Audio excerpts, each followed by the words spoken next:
Love Stories.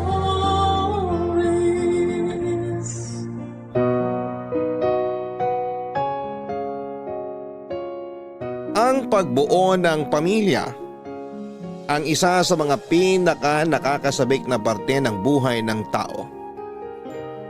Dahil lahat ay kailangang simulan sa umpisa kung saan ay kasama mo ang kabiyak mo sa buhay. Ang sulat na ating babasahin ngayon ay pinadala ng ating kabarangay na si Aika. Isang magalang na manugang at mapagmahal na asawa. Isang babaeng umasa na magsisimula sila ng kanyang asawa kung saan silang dalawa lang ang magkasama. Pero dahil sa mga hindi inaasahang pangyayari ay may mga planong hindi kaagad nasunod. Kinailangan nilang tumira pansamantala sa bahay ng mami ng kanyang asawa. Maayos naman sa umpisa ang pakikisama niya sa pamilya nito. Pero para kay Aika, iba pa rin ang nakabukod silang mag-asawa. Dumating naman ang oras na nagawa nilang bumukod ng bahay pero nandun pa rin ang pakiramdam na para bang nakatali pa rin sila sa pamilya nito. Paano nga ba makukumbinsi ni Aika ang asawa niya na mag-focus ito sa kanilang pamilya? May mali nga ba sa gusto niyang mangyari para sa kanilang pamilya? Masyado na nga ba siyang nagiging makasarili? Gusto mo na bang malaman kung bakit mas pinili ni Aika na bumukod silang mag-asawa ng bahay? Handa ka na bang mainis at maiyak sa kwento ng buhay niya? Minsan ba ay nakasamaan mo na rin ang loob ang pamilya ng kapareha mo? Nagawa mo bang makipag-ayos sa kanya? Si Aika kaya? Paano niya pinili ang desisyon na gagawin niya para sa kanyang sariling pamilya? Malalaman natin ang landas na pinili niya dito sa mga kwento ng pag-ibig, buhay at pag-asa sa nangungunang Barangay Love Stories. Matagal ko ng pangarap noon na magkaroon ng sariling bahay kung saan ay makakasama ko ang pamilya ko. Yung pamilya ko na nagsimula at nabuo ng dahil sa wagas na pagmamahalan. Pero hindi naging madali para sa akin bago ko natupad ang pangarap na yon. Napakarami ko ring pinagdaan ng pagsubok para lamang masabi ko na tuluyan na kaming naging masaya ng pamilya ko. Dear Papa Dudut, itago niyo na lamang po ako sa pangalang Aika, 37 years old at nakatira dito sa Cavite. Ang pakikinig sa radyo ang halos araw-araw na libangan ko dito sa bahay. Lalo na kapag wala akong ibang kasama. At kailanman ay hindi naalis sa inyong istasyon na Barangay LS 97.1 ang radyo namin. Pinaka-paborito ko rin ang programa ninyo na Barangay Love Stories. Dahil palaging may life lesson na naiiwan ng bawat istorya na inyong iniere. At sana'y makapag-iwan din ng aral sa ating mga tagapakinig ang kwentong ito ng buhay ko. Nakilala ko ang first boyfriend ko si Ponzi sa isang church service. Maraming taon na ang nakalipas. Sa unang beses pa lamang na nagkwentuhan kami ay magana ang loob ko sa kanya. Kaya nga nasundan pa ang araw na nagkita at nagkasama kami. Nauwi yon sa ligawan, nasundan ng ilang taon na relasyon. At nauwi sa planong pagpapakasal, Papa Dudut.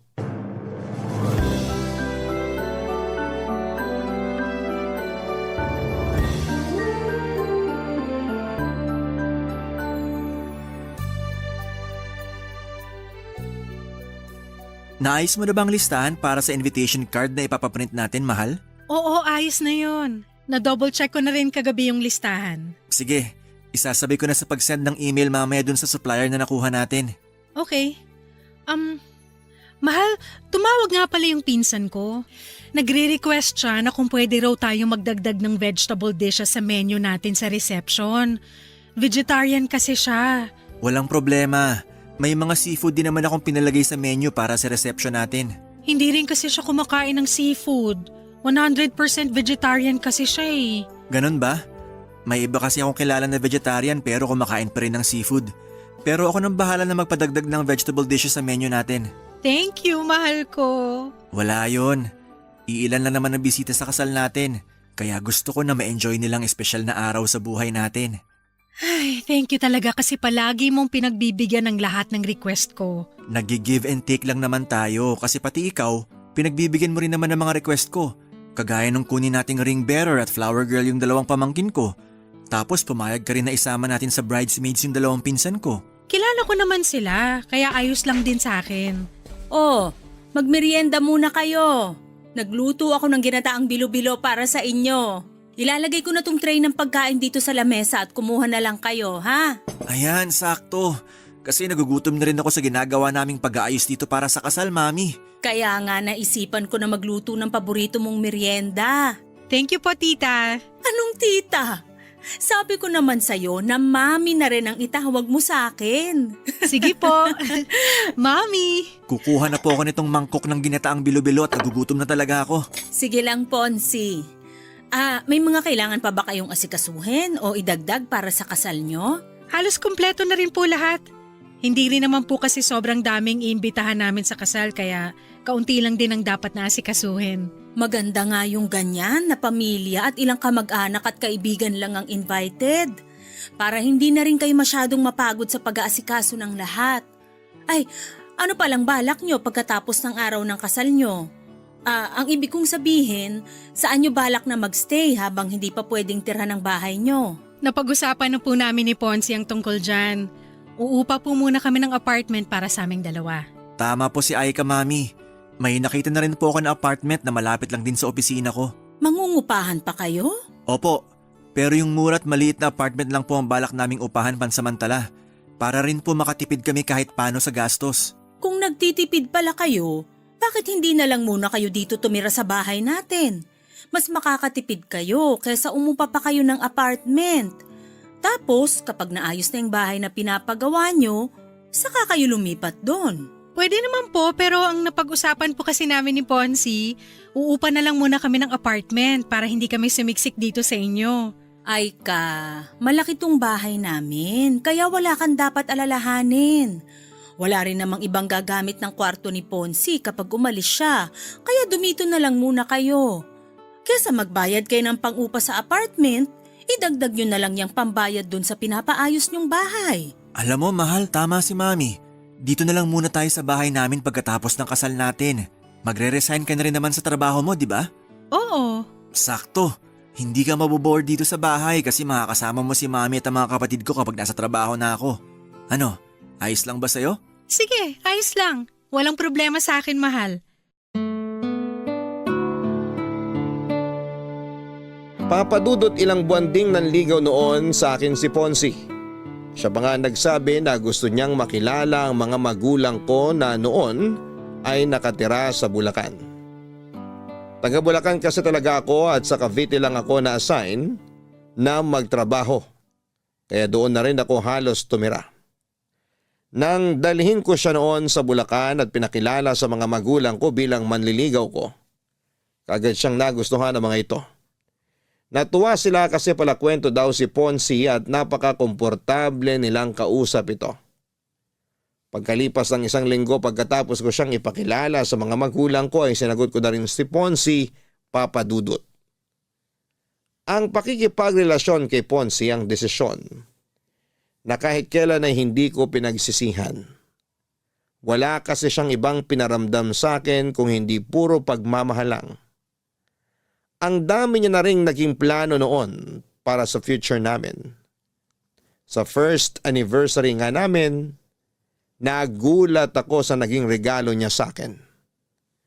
Kumuha na pala siya ng bahay na hinuhulugan para sa aming dalawa. Halos maiyak ako noong gabi na yon kasi pakiramdam ko. Parang nananaginip lamang ako. At ilang buwan nang lumipas, nagplano na rin kami na magpakasal. Dahil hindi pa maayos ang bahay namin noon ay tumira muna kami sa bahay ng mami ni Ponsi kasama ang kapatid niya, Papa Dudut.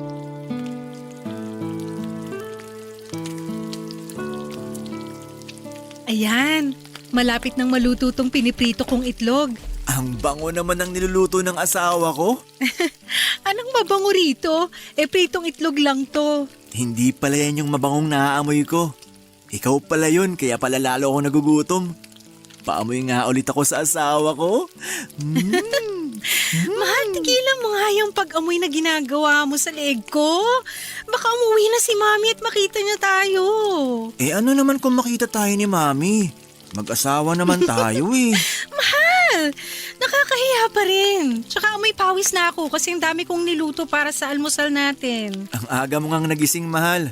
Hindi na kita na malayang umalis sa tabi ko. Naghihili ka pa kasi kanina nung magising ako.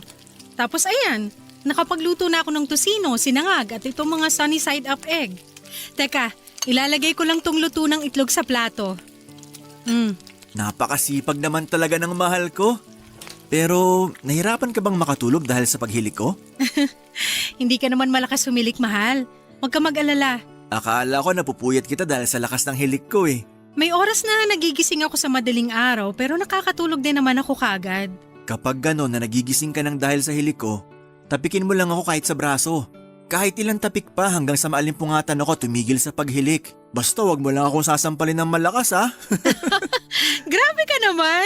Hindi ko naman kailangan gawin na sampalin ka pa para lang huminto ka sa paghilik mo. Baka lang kasi naiinis ka kasi nga napuputol yung sarap ng pagtulog mo. Nasanay naman na ako kaya hindi mo kailangan na mag-alala ng ganyan. Masasanay ka talaga kasi araw-araw na tayo magtatabi sa kama. Teka, magbabanyo lang pala muna ako. Sige, patapos naman na ako rito. Ipagtitimpla na rin kita ng kape mo. Okay na siguro tong 5 pritong itlog para sa amin. Ilalagay ko na sa lamesa tong plato ng mga pinrito kong itlog. Ang bilis namang uminit sa labas ngayon, oh. Oh, Aika. Hi, Mami! Saan po kayo galing? Sa Zumba session sa may clubhouse. Kapag ganitong araw ng linggo, maaga talaga akong pumupunta doon para magpapawis. Kaya po pala nung gumising ako kanina, nakita ko po kayong lumabas ng bahay. Oo, maaga rin kasi talaga kaming nag-uumpisa para hindi gaanong abutan ng sikat ng araw. Kung gusto mo, pwede ka ring sumama sa akin doon. Magandang exercise ang Zumba para sa katawan natin. Naku, wala po akong hilig sa mga Zumba o exercise pero sige po. Sasama po ako minsan kapag sinipag ako.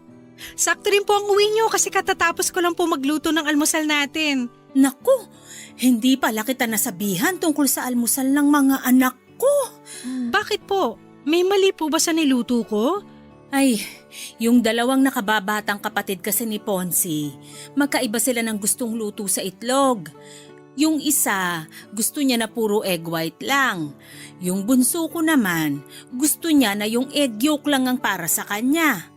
Kaya kailangan na magkahiwalay ang prito ng egg white sa egg yolk. Since luto na to mga to, hindi po ba pwede na ihiwalay na lang natin yung egg yolk sa egg white? Naku, hindi nila kakainin kapag ganun ang ginawa natin. Pero sige, ako na lang ang magpiprito mamaya ng para sa kanila. Sigurado naman ako na hindi pagising yung mga yon. Kukuha lang ako ng pamalit kong damit para makaligo na rin muna ako.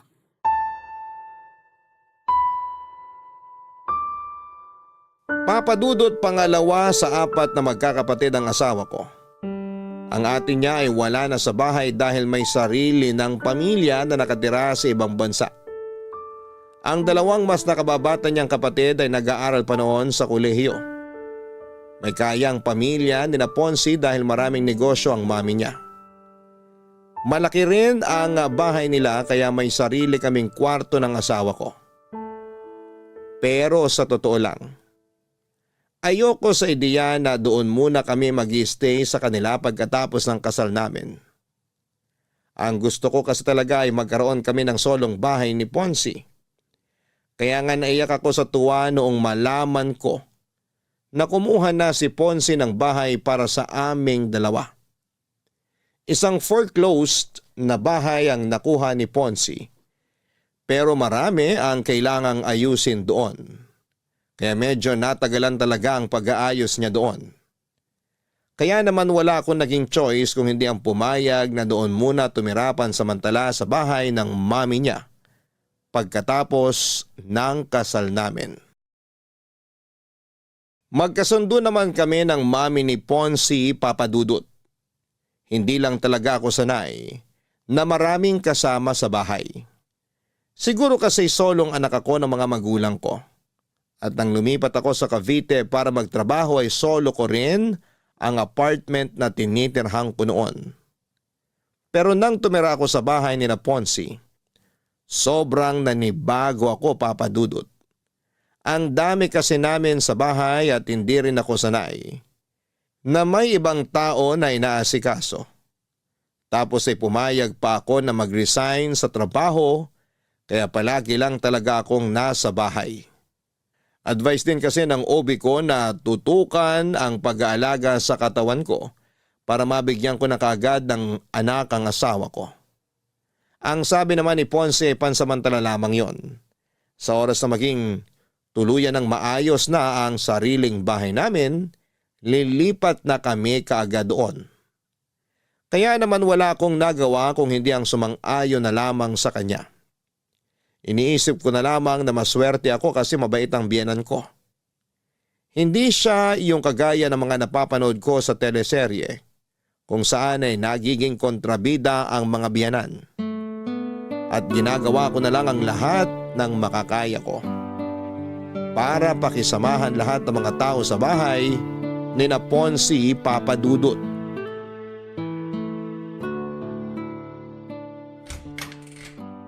Ay, buti na lang wala masyadong traffic pa uwi.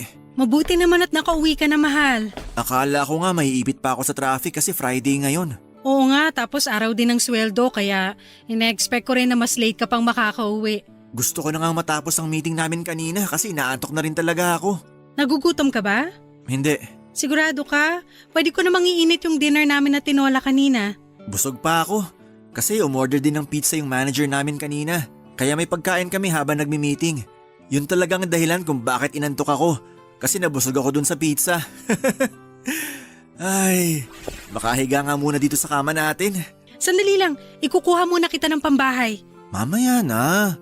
Huwag ka munang umalis dito sa tabi ko. Hindi ka ba muna maliligo o magpapalit ng damit? Mamaya na. Payakap muna ako sa asawa ko. Ito, yayakapin kita ng sobrang higpit. Ay, ang sarap naman talaga ng yakap ng asawa ko. Nakakawala ng pagod. Gusto mo i-massage kita? Mamaya na lang, mahal. Mas gusto ko magpahinga dito sa mga yakap mo. Bakit nga pala gising ka ng ganitong oras? Pasado 11:00 na rin ah. Ang totoo, kanina ko pa rin gusto magpahinga pero hindi ako makatulog. Bakit? May masakit ba sa'yo? Masama ba pakiramdam mo? Walang masakit sa akin at ayos lang din ang pakiramdam ko. Ano lang, nasa kwarto kasi ngayon ng bunsong kapatid mo yung mga kaibigan niya. Mga kaklase niya yata yun. Ah, oo. Mga kaklase niya nga yun. Nabanggit ni Mami kahapon na may kailangan silang tapusin na research paper, kaya mag-overnight sila dyan. Masyado ba silang maingay kanina? Medyo maingay nga sila. Puro lalaki kasi sila doon sa kabilang kwarto tapos ang lalakas pa ng boses nila. Nag-video game pa nga yata sila kasi ang lakas ng sound ng TV nila doon. Hindi ko nga alam kung nagawa ba nila yung sinasabi mong research paper nila. Pasensya ka na sa kanila, mahal. Medyo maingay talaga sila kapag magkakasama. Okay lang naman pero sana naisip nila na may iba pa silang kasama dito sa bahay. Katabi pa naman natin yung kwarto nila kaya rinig ko talaga yung mga ingay nila. Gusto mo ba na kausapin ko yung kapatid ko bukas? Wag na, hindi naman na kailangan kasi tumahimik naman na sila bago ka dumating. Tsaka hindi lang siguro ako sanay na may ganun kaingay sa gabi. Siguro nga, mahal. At kapag naulit pa yung pag-iingay nila ng 10 oras ng gabi, kakausapin ko na talaga siya. Pero wag mo siyang aawayan kasi baka magkaroon kayo ng issue ng dahil sa akin. Oo, hindi ko gagawin yan. Alam mo naman kung gaano ako kahinahon kapag may gusto akong ayusin na gusot sa ibang tao. Pwede rin naman nasanayin ko na lang muna ang sarili ko sa ingay nila. Minsan lang naman sila pumunta dito sa bahay, 'di ba? Kapag sem break nila, mas madalas sila dito sa bahay, mahal. Ganun ba? Sige, mukhang kailangan ko na rin talagang masanay sa ingay nila. Pasensya na talaga, mahal. Basta kapag naulit pa to, Kakausapin ko ng kapatid ko para hindi nila maistorbo ang pagpapahinga mo. Papa Dudut, bukod sa naninibago ako dahil may mga ibang kasama kami sa bahay, nahirapan din akong makisama sa mga kapatid niya. Dahil mga estudyante pa sila ng panahon na yon. Nakakalimutan nilang may iba silang kasama sa bahay na hindi sanay sa ingay nila. Madalas akong napupuyat lalo na kapag nag-i-sleep over ang mga kaibigan ng kapatid niya sa bahay. Hindi ko nga alam kung paano nakakatulog kaagad si Ponzi kahit maingay sa bahay. O baka dahil sanay na siya sa mga ganong ingay ng kapatid niya at mga kaibigan nito. Bukod doon ay nagiging issue ko rin ang pagiging makalat ng mga ito sa bahay. Lalo na kapag wala pang biyenan ko. Ayoko kasi talaga na makalat sa lugar kung saan ako nakatira. Kaya mabilis na umiinit ang ulo ko kapag nakikita ko na wala sa tamang lalagyan ng mga sapatos o tsinelas na ginagamit nila. Pati na ang pagliligpit ng pinagkainan nila ay madalas na ako ang gumagawa. Kasi kung hindi ko gagawin yon ay tatambak lamang yon sa lababo hanggang sa hapunan. Pero tiniis ko na lamang ang lahat ng yon bilang pakikisama sa kanila. Hanggang sa dumating ang panahon na sa wakas ay nagdalang tao na rin ako, Papa Dudut. Ang sarap talaga nitong ginataang tulingan na luto nyo, Mami. Tama po si Ponzi. Isa po to sa pinakapaborito ko na niluluto nyo. Mabuti pa kayo, gusto nyo yung ginataang tulingan ko. Yung dalawang kapatid kasi ni Ponzi, nag-order pa ng pagkain para doon kainin sa mga kwarto nila. Hindi kasi talaga nila gusto kapag yan ang niluluto ko. Kaya po pala hindi sila sumabay sa atin na maghapunan. Nung nakita nila kaninang naglilinis ako nitong isdang tulingan, sinabi kaagad nila na o-order na lang sila ng pagkain nila. Ang sabi ko nga, ipagpiprito ko na lang sila ng manok pero ayaw din nila. Baka po may iba rin silang trip na kainin sa hapunan, Mami. Mukhang ganun na nga. Nakita ko na burger at fries ang in-order nilang pagkain. Mabubusog po ba sila sa mga in-order nila na pagkain? Ganun talagang dalawang yon, mahal. Kapag hindi nila trip ang ulam, matik na burger at fries ang i-order nilang pagkain. Sa kanilang magkakapatid, yung dalawang yun talagang pinakapihikan pagdating sa pagkain. Ayaw nila ng may gata o magulay na pagkain. Madalas ang gusto nila mga inihaw o piniritong karne ng manok at baboy. Di ba ganun din si Daddy? Nakwento niyo po dati? Oo, doon talaga sila sa daddy mo nagmana na hindi rin palakain talaga ng gulay. Buti na lang po mahilig sa gulay si Ponzi. Mabuti na lang at sa akin siya nagmana pagdating sa bagay na yon kahit na hindi ko siya kamuka. Ay, kamusta nga pala yung check-up mo kanina? Maayos naman po, Mami. Wala naman po nakitang problema ang ubigay ni ko sa pagbubuntis ko. Mabuti naman. Ilang buwan na nga uli yan? 5 months na po. 5 months pa lang pala yan. Pero parang masyado ka na yatang malaki, Aika. Po? Ano pong ibig niyong sabihin, Mami? Parang ang bilis mong tumaba. Mukha naman pong sakto lang ang laki ng katawan ni Aika, Mami.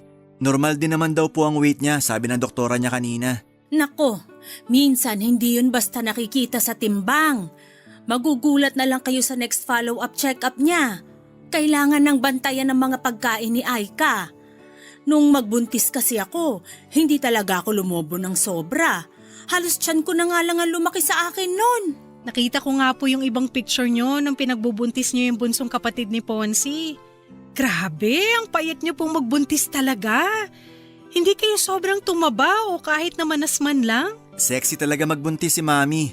Lahat ng mga pregnant photos niya, parang hindi siya buntis kapag tinakpan ang tiyan niya. Mahilig din kasi kung mag-exercise kahit buntis ako. Kaya nga ikaw, Aika, sumama ka na sa akin minsan sa clubhouse kapag Sabado at Linggo ng umaga. May mga light Zumba session naman sila para sa mga buntis na kagaya mo. Pwede nga yun, mahal, no? Sabi naman ni doktora kanina, pwede ka ng mga light exercise. Makakatulong din daw yun para hindi ka mahirapang manganak. Ayun naman pala! May advice na rin sa'yo ang doktora mo kaya sumama ka na sa akin sa Sabado. Ipapakilala kita dun sa mga kumari at kaibigan ko. Sigurado ko na mag-i-enjoy ka rin kapag nasubukan mo ng isang beses. Wala po kasi talaga akong hilig sa ganyan. Subukan mo lang, mahal. Feeling ko mag-i-enjoy ka rin kapag nakasanayan mo na. Tingnan mo si Mami, mas mukhang bata kaysa sa edad niya. Nakakabata naman kasi talagang kahit na anong klase ng exercise. Kaya samahan mo na ako kahit minsan lang na magsumba, ay ka. Sige po, Mami. Sasamahan ko po kayo sa Sabado. Papadudot nung una talaga ay sinubukan ko rin na isuggest kay Ponce na kumuha muna kami ng pansamantalang apartment. Kasi ayoko talaga sa ideya na doon kami tumira sa kanila. Pero nang sabihin niya na malaki ang matitipid namin, kung doon muna kami sa biyenan ko ay wala na akong naisip na pwedeng idahilan para hindi sumang-ayon sa kanya. Tama naman kasi ang sinasabi niya na malaki ang matitipid namin. Malapit kasi ang bahay nila sa opisina kung saan siya nagtatrabaho. Kaya wala talaga akong choice kung hindi ang pakisamahan ng lahat ng kasama namin sa bahay. Kaya lang, mula nang magbuntis ako ay parang lalong kinailangan kong magdagdag ng mahabang pasensya sa bahay na yon. Naging madalas kasi ang pakikialam ng biyenang ko sa pagbubuntis ko. Pati na ang paglaki ng katawan ko ay pinupunan niya.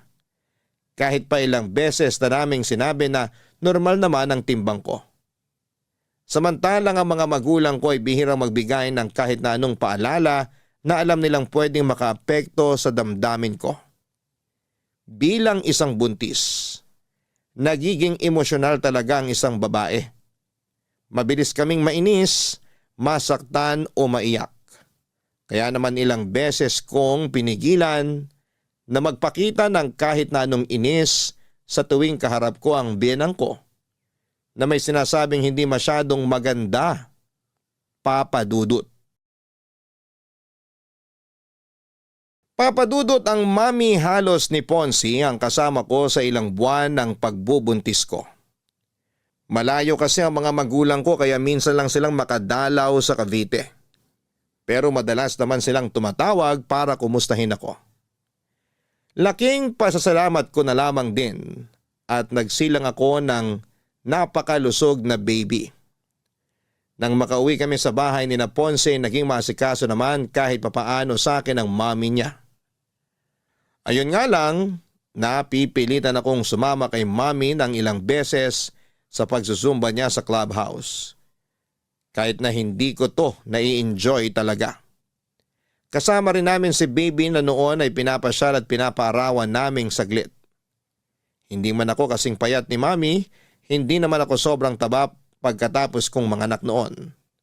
Pero palagi niyang pinapaalala na kailangan ko pa rin ng mga light exercise.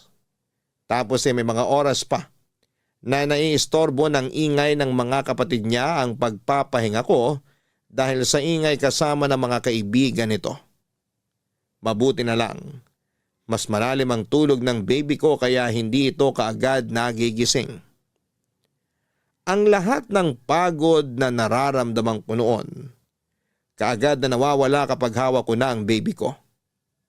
Totoo pala yung sinasabi nila na ang pagkakaroon ng anak ang isa sa mga pinakamasayang bahagi ng buhay ng isang babae.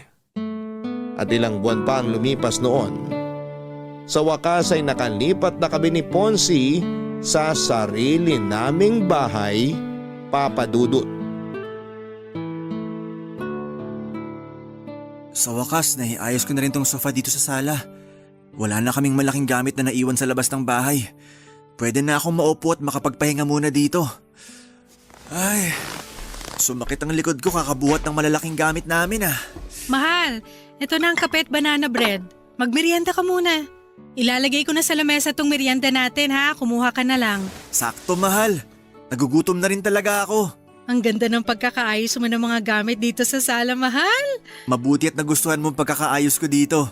Oo, sakto ang pwesto nitong sofa at yung lamesa dito sa sala. Pati na yung TV stand dyan sa harapan natin. Relaxing ang pwesto ng panonood natin habang nakaupo tayo dito sa sofa. Ang bibigat nga din ng mga gamit na pinasa ko kanina. Lalo na tong sofa. Sabi ko naman sa'yo, huwag muna tayong bumili ng malalaking gamit kanina sa mall. Ayos lang. Kasi importante na malagyan na ng mga gamit ng bagong bahay natin. Kaya pinagsabay-sabay ko nang bilhin kanina tong mga furniture at ibang appliances. Mahal, ang sarap nitong banana bread ah. Saan mo binili to? Diyan lang sa labas. Buti nga may malapit na bakery dito sa bahay natin. Hindi ako mahihirapang bumili ng pang-almusal o merienda natin. Mukhang masarap din yung iba nilang tinda na tinapay dun. Tapos may malapit din na sari-sari store na halos katapat lang ng bakery na nakita ko. Sakto. Hindi mo na kailangan pumunta sa malayo para makabili ng mga pagkain at iba pang kailangan dito sa bahay. Oo, kina mami kasi ang layo ng mga tindahan mula sa bahay nila. Kaya hindi ako masyadong nakakalabas noon. Kaya nga kapag nag-grocery si mami, maramihang supply na talaga ng pagkain at iba pa niyang kailangan ng binibili niya. Ayaw niya rin kasing lumabas-labas ng bahay kasi malayo talagang tindahan dun sa bahay eh. Sa bagay, nakakatamad talaga na maglakad ng malayo kung toyo o suka lang naman ang bibilhin mo. Mahal. Pasensya na pala kung hindi na ako nakatulong sa pag-aayos dito sa sala. Ang tagal kasi bago nakatulog ni baby sa kwarto. Ayaw niyang tumigil sa pag-iyak mula nang makauwi tayo galing sa mall. Narinig ko nga. Mukhang naninibago pa rin siya hanggang ngayon dito sa nilipatan natin. Pangatlong araw pa lang din kasi natin ngayon, kaya sigurado kung nakakaramdam pa rin siya ng pagbabago sa paligid niya. Pero grabe, ang sarap sa pakiramdam na nakatira na tayo sa sarili nating bahay. Simula pa lang to, mahal. Simula pa lang to ng pagtupad natin sa mga pangarap natin. Oo, sa wakas. Mas nararamdaman ko nang naaabot natin ang mga plano at pangarap natin. Pasensya na, mahal, kung medyo na-delay ng konti ha. Hindi mo kailangang humingi ng pasensya. Dahil alam ko naman na ginagawa mo ang lahat para sa pamilya na to. Basta babawi ako sa inyo ng anak natin, mahal. Ito na ang totoong simula ng pagtupad ko sa mga pangako ko sa iyo bilang asawa mo.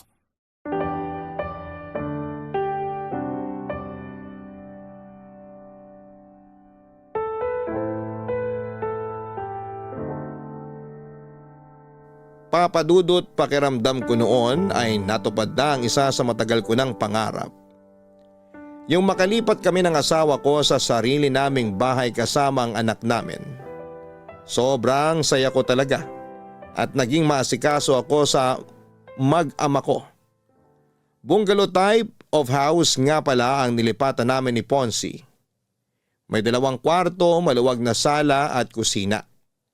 Meron ding gate sa labas, garahe at garden kung saan talaga namang nagsimula akong mag-alaga ng maraming halaman. Maaga rin akong gumigising noon para mag-asikaso kay baby at sa almusal ng asawa ko. Bukod sa pag-aalaga sa anak namin at pag-aasikaso sa bahay, ay naging libangan ko rin talaga ang pag-aalaga ng mga halaman habang nakikinig sa iyo, Papa Dudut, sa radyo. Wala na akong mahihiling pa ng panahon na yon. At akala ko, magtutuloy-tuloy na ang kasiyahan namin na yon. Pero hindi pala. Dahil nagsimula ang pagtatalo namin ni Ponzi nang magdesisyon siyang ganapin ang first birthday ng baby namin sa bahay ng mami niya, Papa Dudut.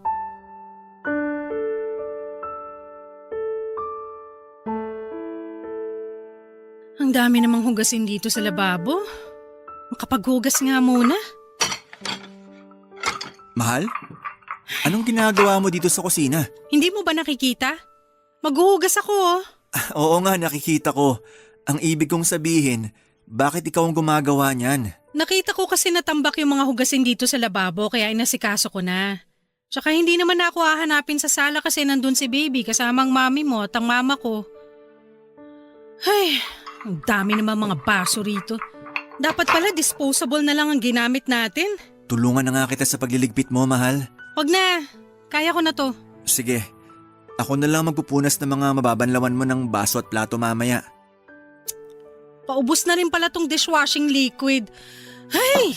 Teka, alam ko meron pang isang bote si mami na nakatabi dito eh. Hanapin ko lang saglit dito sa kahon sa may lamesa. Nakita ko na. Eto, mahal oh. Lagay mo na lang muna dyan sa tabi. Gagamitin ko yan pag wala nang laman tong bote sa lababo. Sige. Mahal? Galit ka ba? May dahilan ba para magalit ako?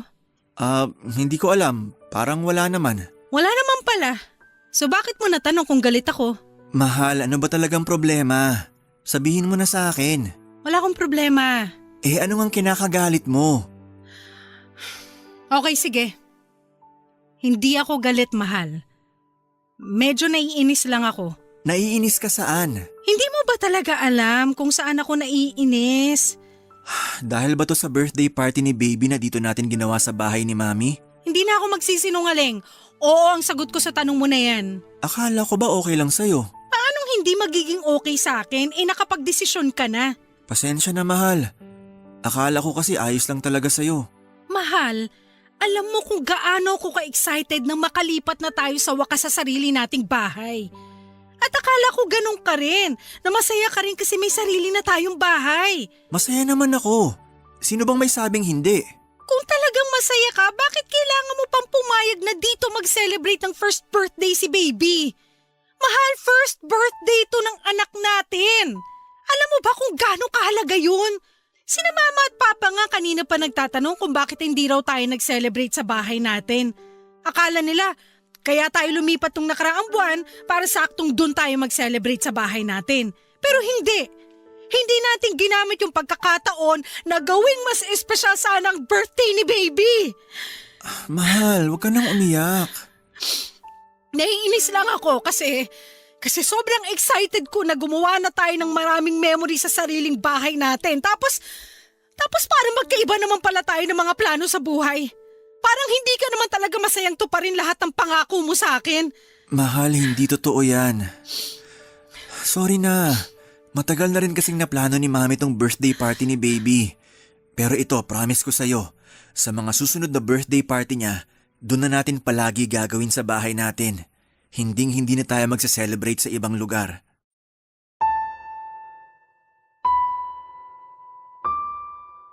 Papadudot bago pa man sumapit ang first birthday ng baby namin ni Ponzi ay marami na kaagad akong naisip na plano noon.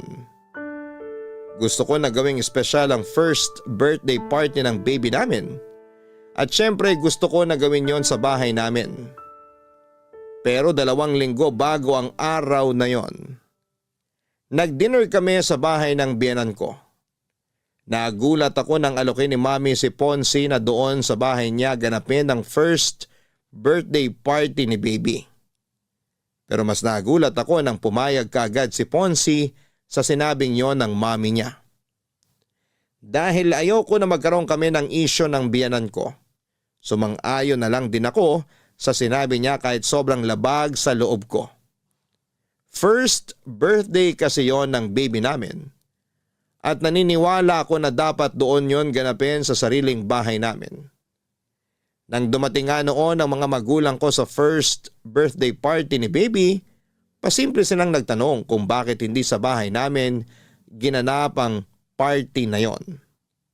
Sinabi ko na lang na matagal nang napagkasunduan ni na Ponzi at ng biyanan ko na ganapin yon sa bahay nila, Papa Dudut. Papa Dudut, nagkaayos din naman kaagad kami ni Ponzi noon. Nangako kasi siya na sa mga susunod na birthday celebration ni baby ay doon na yon gaganapin sa bahay namin. Naintindihan niya naman daw ang point ko na gusto kong mas maramdaman ang pagsisimula namin bilang isang pamilya.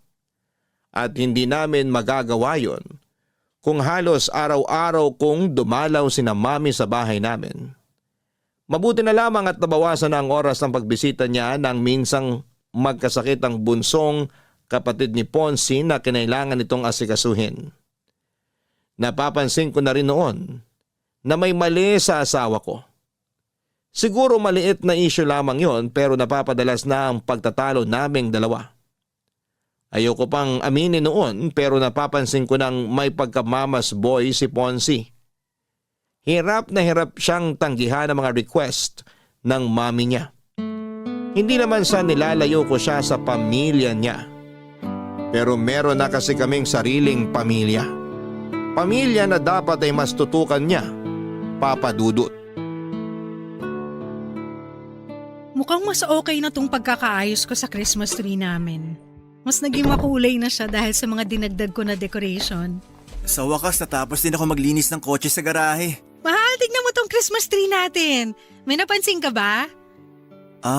Parang naging mas makulay siya. Dinagdagan ko kasi yan ng mga decoration. Naglagay ako ng gold ribbon dito sa may bandang ibaba. Silver snowflakes dito sa gitna. At mga red flashball dito sa bandang itaas. Yung unang pagkakaayos ko nito, puro flashball at maliliit na bell lang ang nakasabit eh. Kaya namili ako ng mga pandagdag na decoration. Kaya pala mas naging buhay ang dating nitong Christmas tree natin. Talaga? Mas gusto mo ba to kaysa sa unang pagkakaayos ko nito ng isang linggo? Oo, mahal. Mas gusto kong pagkakaayos mo ngayon dyan sa Christmas tree. Ay, mabuti naman.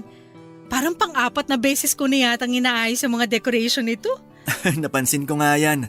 Na palagi kang may napapansin sa mga decoration na nakasabit dyan. Gusto ko kasi na sobrang ganda nito lalo na sa Pasko. Yun din naman ang gusto ko, mahal.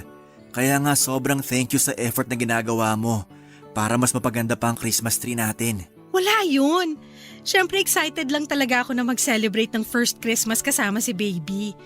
Nabalot ko na nga rin pala yung mga regalo natin para sa ibang inaanak natin. Nandyan na rin sa ilalim ng Christmas tree. Parang ang daming regalo nito ah. Hindi pa nga kumpleto yan eh kasi may mga regalo pa ako na hindi napabalot. Yung mga regalo natin sa mga pamangkin natin at mga kapatid mo. Mabuti na lang talaga at maaga tayong nakapamili. Ayoko rin kasi talaga nang nakikipagsiksikan sa mga tao sa mall. Kahit alam ko na mas malaki ang discount kapag malapit ng Pasko, hindi pa rin tayo pupunta doon. Mas pipiliin ko pa rin yung araw na makakapamili tayo ng wala masyadong stress. Ay naku, ako rin. Ayoko na masyadong stress kapag namimili tayo lalo na't kasama natin si baby. Naalala ko tuloy nung tuwang-tuwa siya habang nasa mall tayo. Ang dami niya kasing nakikita na bago sa paningin niya. Kaya dalasan natin ng pamamasyal para hindi siya manibago sa tuwing lalabas tayo.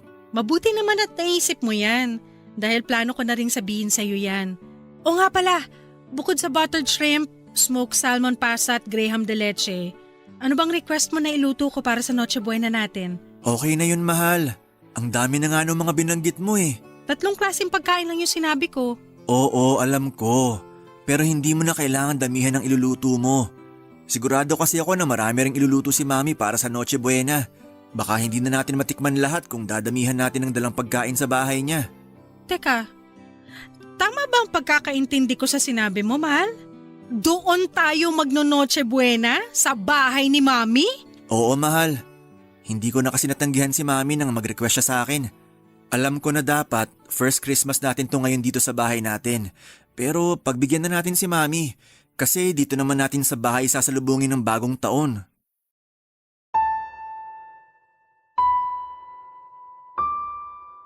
Papadudot na gulat ako nang sabihin ni Ponce na doon kami magpasko sa bahay ng mami niya.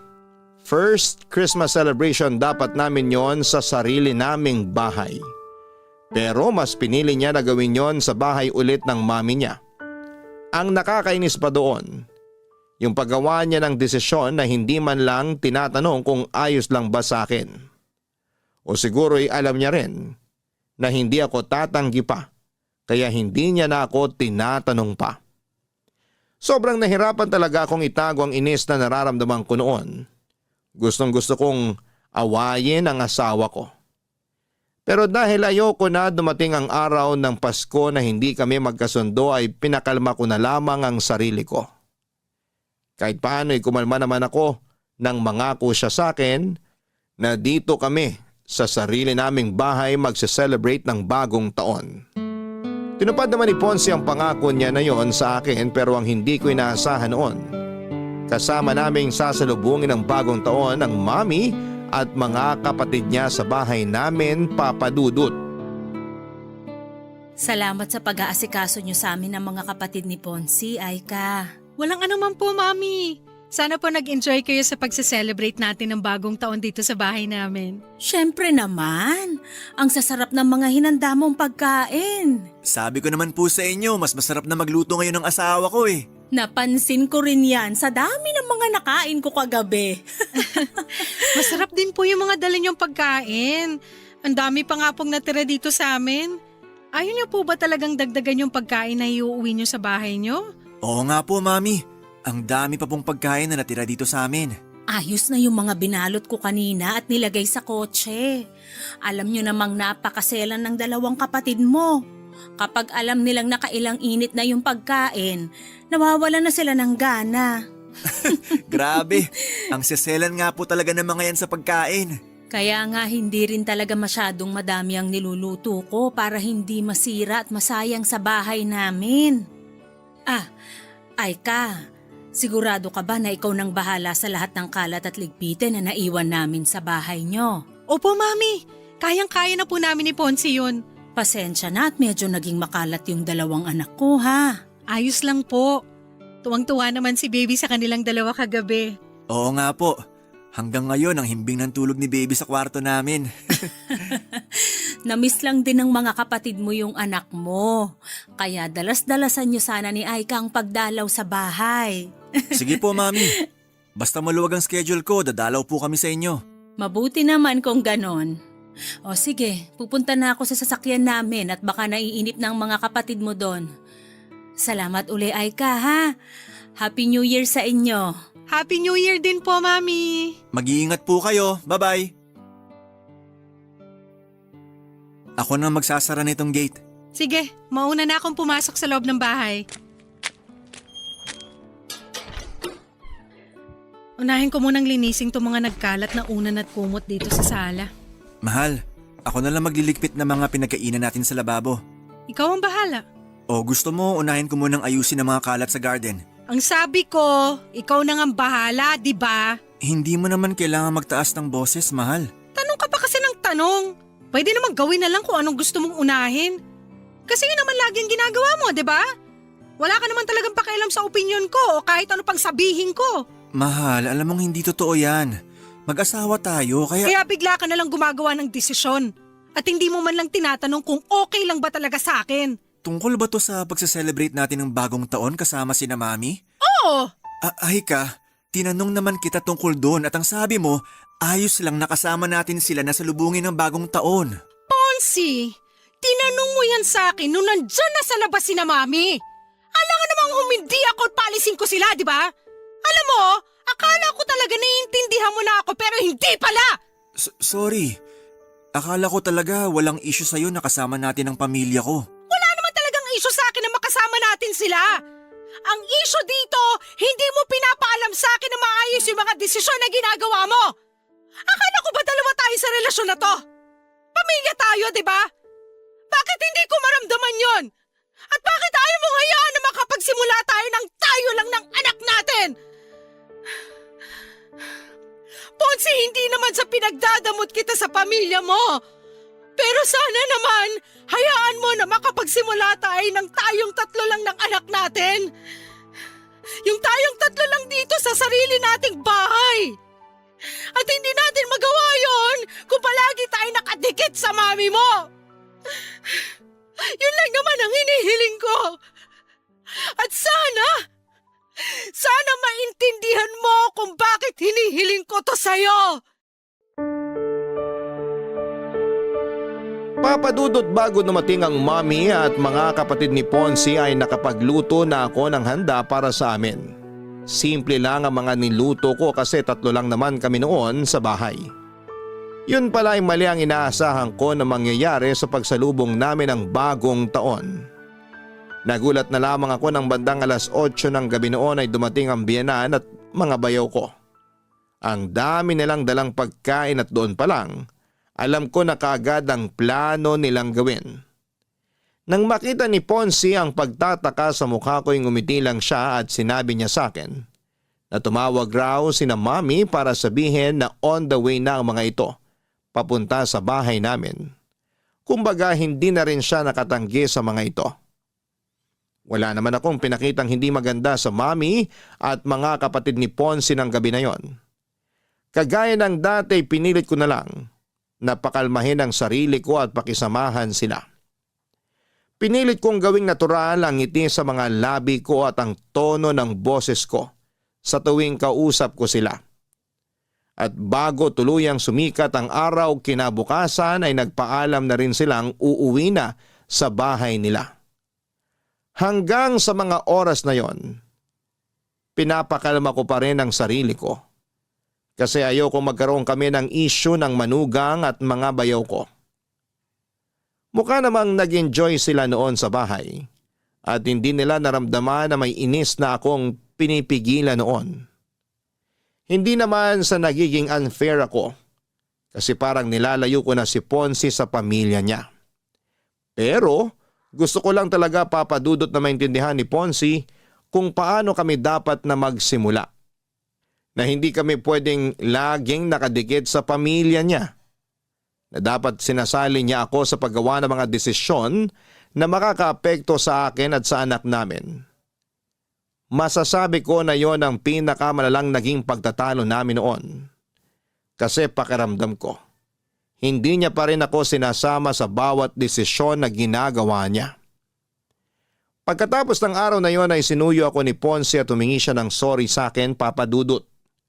Inamin niyang naging pagkakamali niya sa relasyon namin at nangako siya na mas magiging responsable siya bilang asawa ko at daddy ng anak namin.